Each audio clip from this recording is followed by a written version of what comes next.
तर रामराम मंडळी, रविवार असल्या कारणामुळे आपल्या मागे आज काम भरपूर असणार आहेत. पण आपल्याला आज ट्यूशन घ्यायची नाही म्हणून घरातनं लवकर सटकावं लागेल, नाहीतर हे काम आपल्या मागे लागून जाईल. घरातून निघालो, जिमकडे आलो. इकडे बघतो तो अतुल आलेला होता. हा एक असा प्राणी, याच्याकडे प्रत्येक प्रश्नाचं उत्तर आहे. तेवढ्यात इकडे लक्ष गेलं. हे जोड पण नेमकं 212 वरती बसून कोणत्या विषयावरती चर्चा करते हे काही समजायला मार्ग नाहीये. त्यांच्याकडे पण दुर्लक्ष केलं, कारण बघता बघता आम्ही लावलेले झाड कधी सावली द्यायला लागले हे कळलंच नाही. आणि आज त्या सावलीखाली लोक बसलेले आहेत. असो, भविष्यात पण आम्ही असेच झाडं लावू. तिथून निघालो, घरी आलो. कळण्याची भाकर आणि ठेचा होता, मस्त दाबून सुतला. कारण आपल्याला जायचं होतं मंदिर स्वच्छतेला, जसं की आपण मागच्या ब्लॉगमध्ये बोललेलो होतो. ज्यांच्याकडे फोन आहेत त्यांना फोन लावला, त्यांच्याकडे फोन नाही आहेत त्यांना आवाज देऊन घरातनं बाहेर बोलून आणलं आणि इकडे येऊन बसलो. तर हे दोघे नेपाळ्या कधी सुरू होऊन जातील यांचा अंदाज नाही, जसं की आता झालं.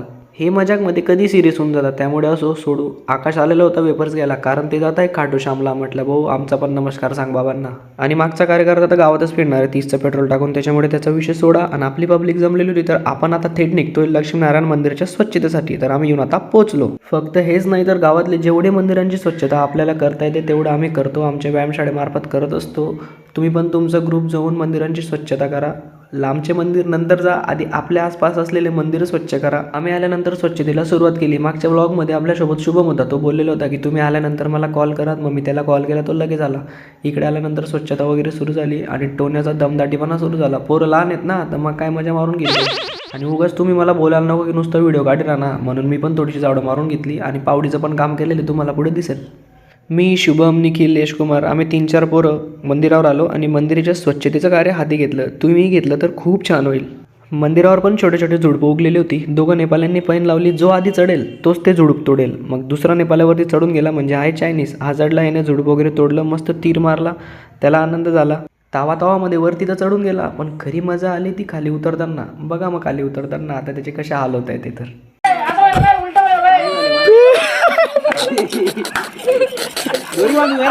फॉर्ममध्ये चढून तर गेला होता, नंतर उतरायला बेकार हाल झाले. पण टोण्याची मेहरबानी, टोण्या होता म्हणून खाली उतरून गेला. नंतर काय तर मग मंदिराच्या खाली उतरल्यावर जी घाण उरलेली होती साफ करायची ती स्वच्छ केली. तेवढा झाला पम्या फुकट्या, कारण आम्ही नाश्ता करायला बसलो होतो आणि त्याला दिसून गेलो. मग तेवढ्यात तिकडून तो पण मस्त आला ताव मारायला. त्याच्या बकऱ्या तिकडे सोडून दिल्या, आमच्यामध्ये बसला. 2-2 घास खाल्ले आम्ही. नंतर तुम्हाला मंदिराची फायनल फुटेज दाखवतो. हे बघा, मंदिर स्वच्छ झाल्यानंतर काहीतरी असं दिसतंय. जसं सांगितलं होतं मंदिर स्वच्छ करू, तर केलं. एकच नाही तर अजून आजूबाजूला परिसरात जेवढे काही मंदिर असतील तेवढे पण करू. पण आता घरी जावं लागेल, कारण आता वाजत आले 4:30. चला तर मित्रांनो, आजचा दिवस आपण याच ठिकाणी क्लोज करतोय. तर मग भेटू पुढच्या ब्लॉगमध्ये. तोपर्यंत काळजी घ्या आणि ब्लॉग नक्की बघा. जय श्रीराम. लाईक कमेंट करायला विसरू नका.